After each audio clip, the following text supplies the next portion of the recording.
When writing an essay, you've got to have three parts. First, the introduction, or the beginning. Second, the body, or the middle. And third, the conclusion, or the end. Let's talk about introductions. Introductions are important because if we just jump straight into our argument or into our body, the reader won't really know where we're going with this. They won't know why they're reading it. There are three important things that an introduction does. First, it catches the reader's attention and draws them in so they'll actually read the essay. Second, it gives the reader a good sense of background and understanding of what in the world we're talking about. And third, it makes our point or our argument so that we know what point we're defending throughout the essay. There are three important parts to the introduction, corresponding to these three jobs. The first part is the hook. That's the part that catches the reader's attention. The second part is the background. That's the part where we understand what the topic is all about and what's going on. It's really the introduction. And the third part is our argument or our thesis. In this video, I'm going to talk about what a hook is and what it should look like, what the background is and what it should look like, and what the thesis is and what it should look like. And finally, I'm going to talk about how to write all of these in order to form the best introduction you can form. Part 1. The hook. Okay, so when we're talking about a hook, we're talking about catching readers' attention. Now, a reader isn't going to read something that's boring or that doesn't sound very interesting to them. So, when do we need to catch the reader's attention? The very first sentence. If you haven't caught the reader by the first sentence, they've probably already put your essay down and they don't want to read it. Now, there are several ways to write a hook. There are several things that might catch readers' attention. One of the first ways to write a hook is to quote someone who sounds very smart. "'Tis better to have loved and lost than never to have loved at all," said Alfred Lord Tennyson. Quotes are helpful because when you quote somebody smart, it makes you sound smart. It gives you a sense of authority. Authority means knowing what you're talking about. And when a reader reads your essay and sees that you have authority, they say, "Oh, this guy knows what he's talking about. I better keep reading." Another bonus of using a quote at the beginning is that it's already well worded and written for you. You don't have to make it up yourself. Somebody else has found just the perfect words to say what you're trying to say. The downside of using a quote is that you have to think of a quote. If you don't have a book of quotes readily at hand or access to the internet while you're writing this essay, then you may not have a quote in your head. Here's a tip. Sometimes when you can't think of a really good quote, you can think of song lyrics or slogans. Those will work like quotes too. Now, they don't give you the same authority that maybe Thomas Jefferson or William Shakespeare might give you, but they do catch the reader's attention, and that's what matters. Here's another tip. If you're serious about using quotes in your writing, you might as well memorize a few easy to remember and useful quotes. Now, pick ones that can apply in a lot of places, like a quote about power. So, a hook could be a quote. What else could it be? Another good method of catching readers' attention is to ask a question.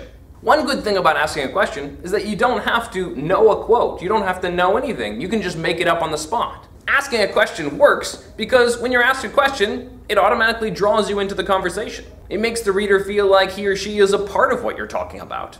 The one downside to asking a question is it lowers the formality of your writing. What do I mean by formality? Well, it has to do with audience. Audience are the people you expect to read your essay. So if you're writing a topic that's for your friends, then you can write in a more informal way. But if you're writing to someone who has authority and influence over you, then you should probably write in a more formal way. If you're writing a fun-loving topic for a bunch of buddies, then you can write in a fun-loving buddy-buddy kind of way. But if you're writing in a more academic and more professional topic, you probably want to write in a more academic and professional way. So, more formal means more careful with your language, more professional in your language, dressing your language up a bit. Less formal means more casual, more buddy-buddy with your language. A question by nature is acting like the reader is your buddy, and so in some ways it lowers the formality. Let me give you some examples of how formal language works. If I were to say hello to one of my friends and coworkers, I would probably do it in a more informal way, like this. "Hey, Mr. Grammer, how's it going? Good to see ya. You're looking great, except for no bow tie,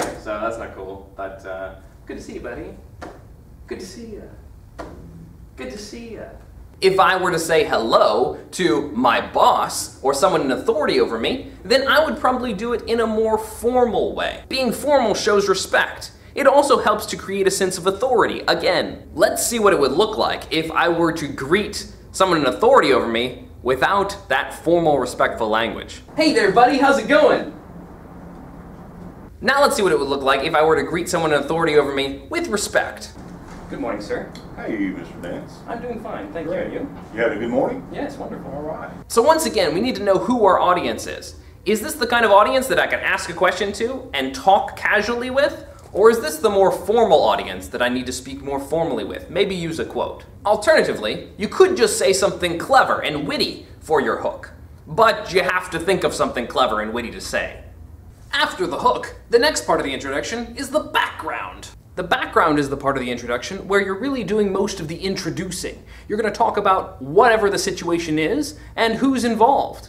This is important to do before you start arguing so that your readers have an idea of what it is you're talking about. They need to know what the actual problem is, what the actual situation is, and who's interested in this situation. So, if I'm writing an essay to argue for change, let's say change in a dress code or change in a policy, well, I would need to explain what the policy is, who has put the policy in place, who's making decisions about the policy, and why they're making those decisions. That way, when I finally start arguing my points about why I think a policy should be enacted a certain way, or why a policy should be repealed, people will understand where I'm coming from, and they'll understand what the sides of the argument are before I start making my own. The background is where you explain what other people think about whatever you happen to be talking about, whatever issue you're involved in. And you could say, all these other people have this idea about how to perform this action, or all these other people have this argument or idea, but my argument is really the one you need to listen to.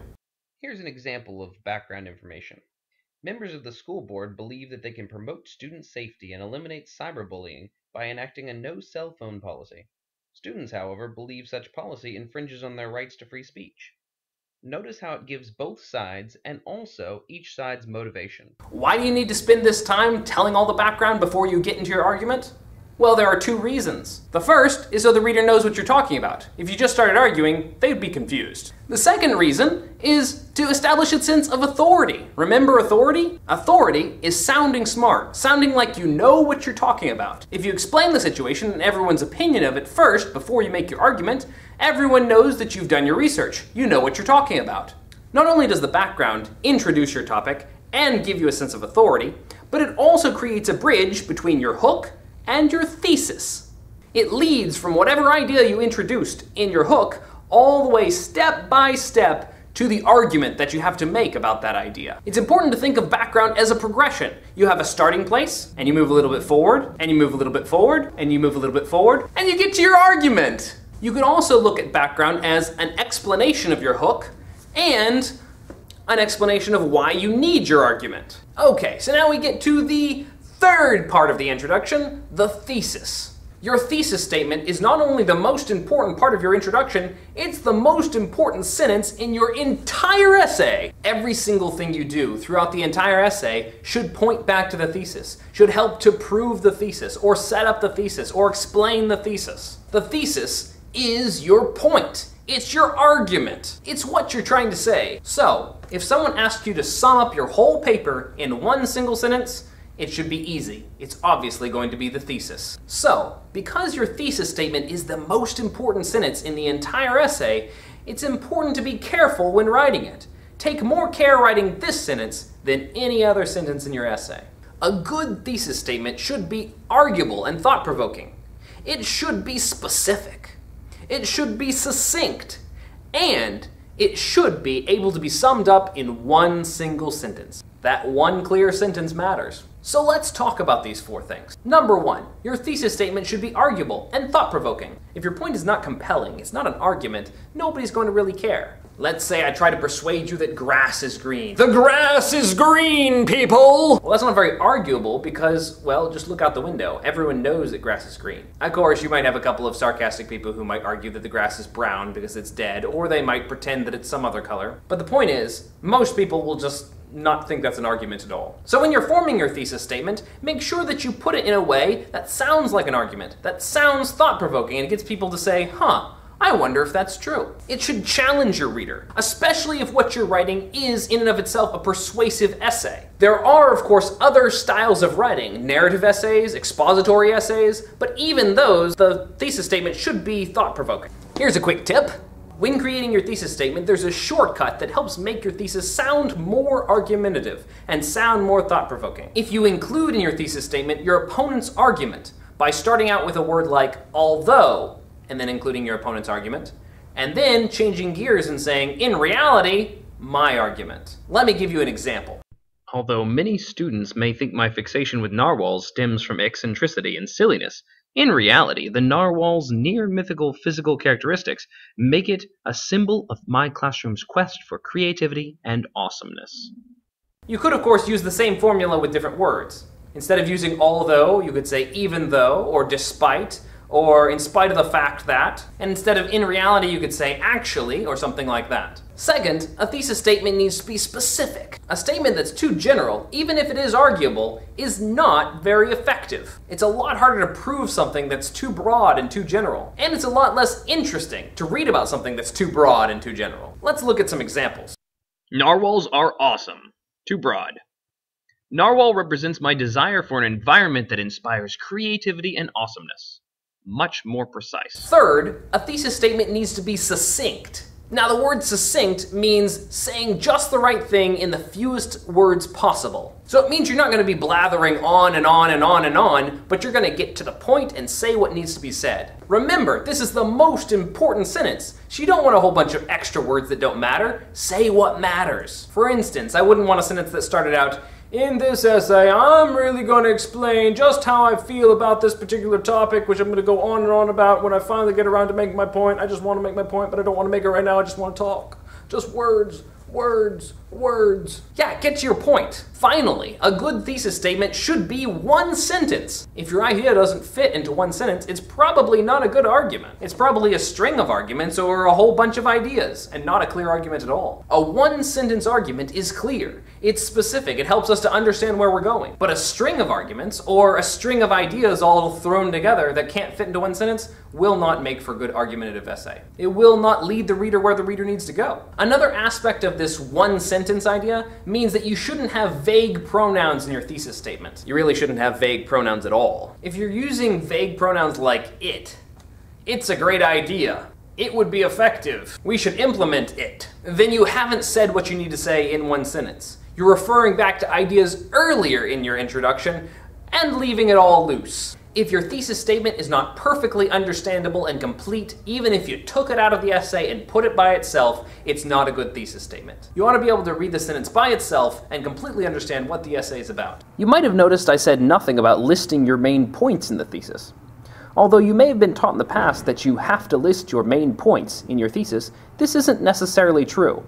It's much more important to include these other characteristics of the thesis that I've been talking about. Listing your points can help to direct the reader and help him to understand where you're going with your essay, but they're not necessary. Sometimes this listing of main points becomes more important to a writer than the other characteristics of the thesis, and therefore the thesis suffers. Also, if you're asked to identify a thesis in somebody else's paper, realize that it isn't always going to have this list of main points, so that isn't a good characteristic to look for. Instead, you should look for the author's succinct and specific statement of argument, and then you know you've found the thesis. All right, are you ready to build this thing? I had to get on my introduction building shirt and tie. Now that we've got the three parts of our introduction, our hook, our background, and our thesis, we can start putting them together and forming our introduction. Now, if you're going to build something, you have to start with a foundation. What will hold everything else together? The foundation of our introduction is the thesis statement. So even though it comes last in the introduction, it's the most important part, and it's the part we have to start with. You're not going to build a house by starting with the roof. That wouldn't make any sense. You have to start with the bottom and work your way up. So, step one, carefully craft your thesis statement. Make sure your thesis statement has all the characteristics of a good thesis statement. Make sure it's arguable and thought-provoking. Make sure it's specific. Make sure it's succinct, and make sure it's all clearly just one sentence. Now that we've got that thesis statement, step two is to try to pull topics out of it that we can turn into a good hook. Let's pick out a few words from the thesis statement which would make good topics. Or we could pull the topics from the thesis using a web, and then pick the best for a hook. So now that we've done step 1, written our thesis, and step 2, pulled a topic out of our thesis, we're going to go to step 3, which is creating our hook. Now, the topic that we pulled from our thesis can be turned into a hook by finding a good quote on that topic, or by asking a good question about that topic, or by coming up with a witty and clever statement about that topic. Don't forget that the hook has to catch the reader's attention. Now that we've completed our first 3 steps, step 1, written our thesis, step 2, pulled a topic out of our thesis, and step 3, found a good hook from that topic, we move on to step 4, which is to bridge the gap between our hook and our thesis. Remember, we're bridging it with that background, telling who and what this is all about, giving that sense of authority, introducing the topic. Let's give an example. Starting with our hook, or our quote, we go on with the first step of explaining how the quote relates to our topic, how the quote talks about being a little weird and how that makes us special.